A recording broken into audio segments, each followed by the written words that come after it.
All right, guys, so today's notes are specifically over graphing and solving what we call compound inequalities. There's two different kinds of compound inequalities we're going to look at. The first one is called compound OR inequalities. And kind of how these work is what you're going to have is inequalities with two separate equations or two separate inequalities with basically two separate solutions. Okay, so you want to treat them as two separate inequalities when you're solving. So for example, this first example here is a compound OR. It says that 7v minus 5 is greater than or equal to 65, or negative 3v minus 2 is greater than or equal to negative 2. So what we have here is we have a compound inequalities. We have two separate equations. So the first thing we want to do is solve each one at a time. So start with the 7v minus 5, this first inequality here. So we're going to just look right now at this first one. And you want to add 5 to both sides like you would as if you were solving this inequality. So when you do that, these cancel. So now you have a 7v is greater than or equal to 65 plus 5 is 70. Okay? And then now we've got 7v is greater than or equal to 70. So to get v alone, we want to divide both sides by 7. The two 7s cancel, so now you're left with a v is greater than or equal to 70 over 10, or over 7, which is 10. Okay? And then you want to do the same thing with the other equation. So this is one inequality. Now we want to look at the other inequality. So what we want to do first is we got this negative 3v minus 2, so we want to add 2 first. So we're going to add 2 to this equation. Okay, these are two separate equations. I want to make that clear. These are two separate things here. So when we add 2 to both sides, we now have a negative v is greater than or equal to 0. And then what we want to do now is divide each side by negative 3. So these become 1, so you're just left with a v. Notice we divide by a negative, so make sure you flip the sign. And then that's just 0. So your two inequalities are v is greater than or equal to 10, or v is less than or equal to 0. So these right here are your two inequalities. Now what we want to do is we want to graph them. So if we look over to our graph, you want to plot your 10 and your 0. So 0 is going to be more to the left, 10 is going to be more to the right. Okay? And then we just want to graph them, like I said. So just treat it as one inequality at a time. This first one, you have v is greater than or equal to. So it's going to be a solid circle, and it's going to go to the right. Okay. Over here, sorry, that's a bad arrow. Over here, v is less than or equal to 0. So once again, you're going to have a solid circle, and this time going to the left. So what we're saying is your answers are either anything bigger than 10 or 10, and anything bigger than 0 or less than 0 or 0. Okay, so you're literally treating them just like two separate inequalities. So here's what I want you to do. I want you to pause your video right now, pause it.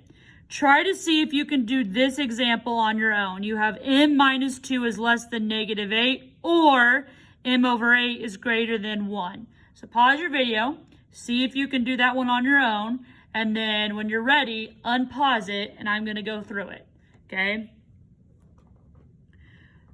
So hopefully at this point, you have paused your video and tried this next example. I'm now going to go over this example so we can make sure you did it correctly. So again, we want to treat these as two separate inequalities. So I'm going to draw this line so we can make sure we're treating them like two separate inequalities. First step you want to do, add 2 to both sides on this first inequality. So this m minus 2 is less than -8. You want to first add 2. So then when you do that, you're left with m is less than a -6. Okay, so there's your first inequality. And then over here, you want to multiply both sides by 8 because you got m divided by 8, so you need to multiply by 8 on both sides. So when you do that, this is now just an m is greater than 8. So basically your inequalities are m is less than -6 or m is greater than 8. Okay, so these are your two inequalities. Then you want to graph them. So again, -6 is going to be more to the left, 8 is going to be more to the right. -6 is less than m here, and it's an open circle because it's just less than. And it's going to be everything smaller. And then 8 is m is greater than 8. So again, open circle and everything bigger. So if you solved and you graphed your inequalities like so, you did it correctly. All right, so that is the first two examples of graphing compound OR. We're now going to look at a special situation with compound OR inequalities. So this one's going to be kind of a special situation. Okay, and again, we want to treat these like two different inequalities. So this first one here, and here I'll even draw my line so we can make sure we're looking at them as two separate inequalities. So this first one here, we want to divide both sides by 2. And that's all you're doing, because once you do that, you now just have x is greater than or equal to a -8. So there's that, or not -8, sorry, -5. Typo. It's -5. And then over here, you want to first add 10 to both sides. When you do that, you end up with a 3x is less than -15. And then you want to divide both sides by 3. So you get x is less than -5. So here's what you have. Over here, you have x is greater than or equal to -5. Or over here, x is less than -5. So there are your two inequalities. So right away, hopefully you noticed that something interesting happened here. Both of them solved out to be -5. Okay, so we're just going to put down this -5. And this first inequality, x is greater than or equal to -5. So I'm going to shade my circle in, and I know it's everything bigger. So it looks like this. Okay, over here, it says x is less than -5. So we also are going to hit everything that is less than -5. Notice, we just shaded in this entire number line. So basically, anything we pick would work. So if you have a situation like this where you shade the entire number line, your answer is going to be all solutions. So that is a special situation when it comes to compound OR inequalities. You have all solutions here. Okay, so that's all of compound OR inequalities. Now I want to look at some examples of compound AND inequalities. So taking a look at compound AND inequalities, these are a little different. So in this situation with compound ANDs, you're kind of looking at it as one big inequality or one big equation. And it's going to have one specific solution. Okay, so let's do a couple of examples here. Looking at this first example, notice with compound AND inequalities, your variable is going to be in between two separate numbers.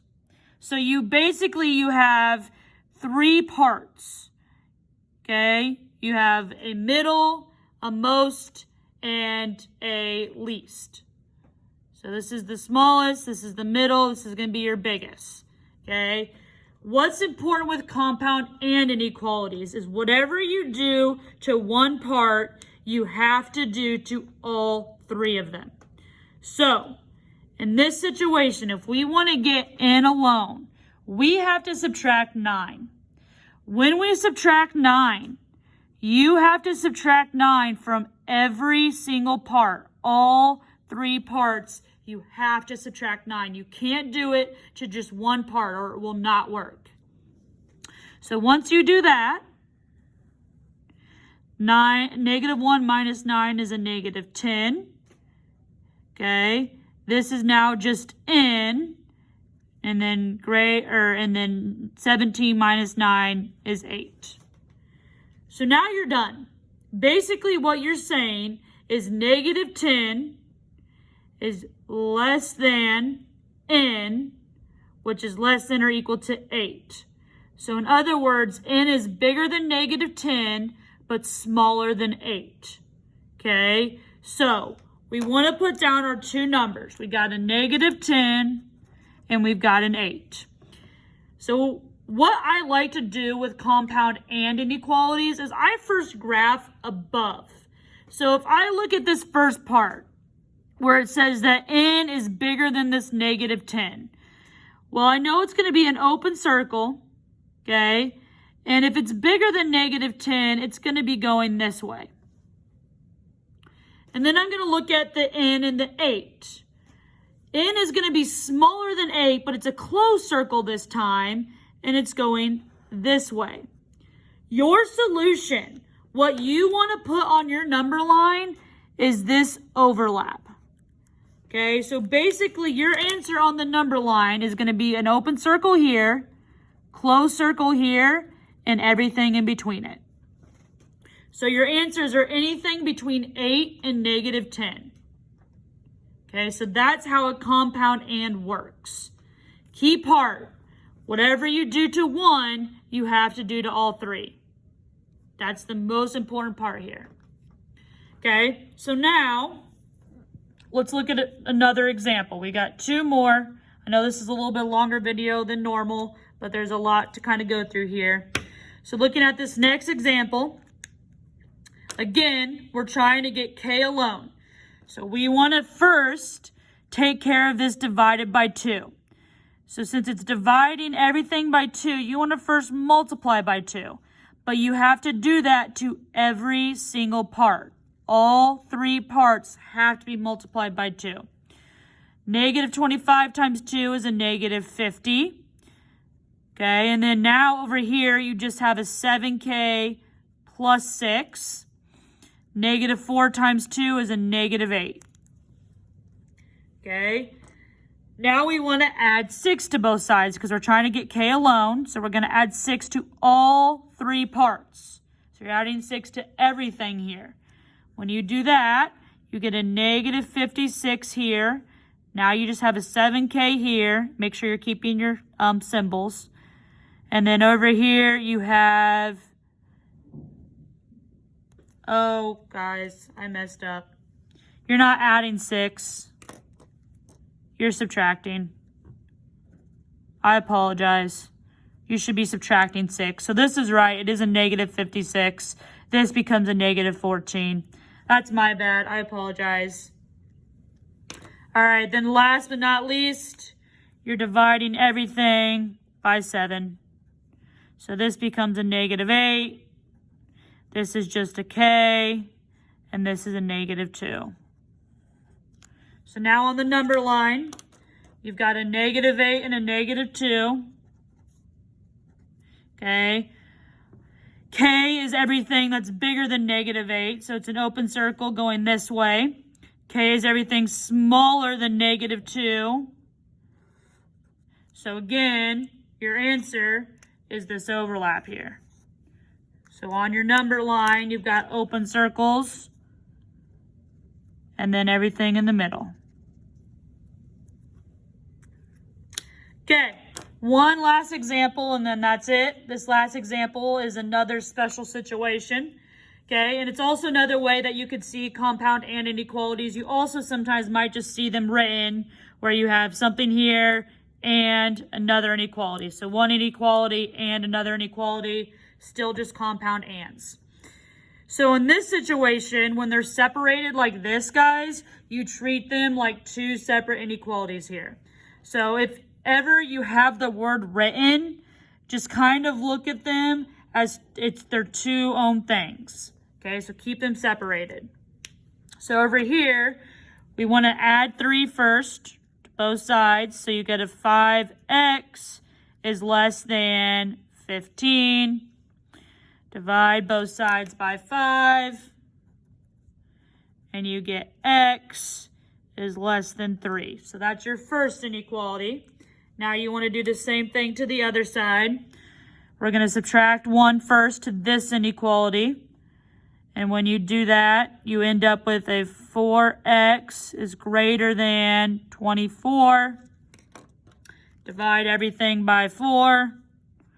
And you get x is greater than 6. So your two inequalities are this x is less than 3 and x is greater than 6. So we want to graph those. So we've got a 3 and a 6. X is going to be less than 3. So everything's smaller than 3.